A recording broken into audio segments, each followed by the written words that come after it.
ఆధునిక భారతదేశ చరిత్రకు సంబంధించి నేటి ప్రశ్న.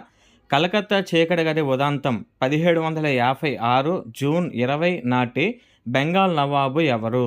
ఆన్సర్ ఆప్షన్ బి సిరాజ్ ఉద్ దౌలా.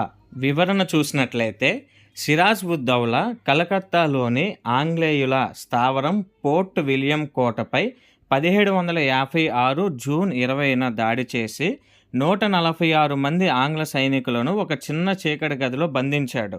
ఈ గది కొలతలు వచ్చేసరికి 18x14. అందులో ఊపిరి ఆడక 123 మంది సైనికులు మరణించారు. ఇందులో కేవలం 23 మంది మాత్రమే బ్రతికారు.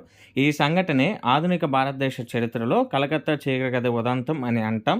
ఈ ఉదంతం కాలం నాటి బెంగాల్ గవర్నర్ రేక్ ఇతను పుల్టన్ దీవికి పారిపోయాడు. ఈ ఉదంతంలో బతికిన హాల్వెల్ అనే సైనికుడు తను రచించిన బ్లాక్ హోల్ ట్రాజెడీ అనే గ్రంథంలో ఈ సంఘటనను వెలుగులోనికి తెచ్చాడు.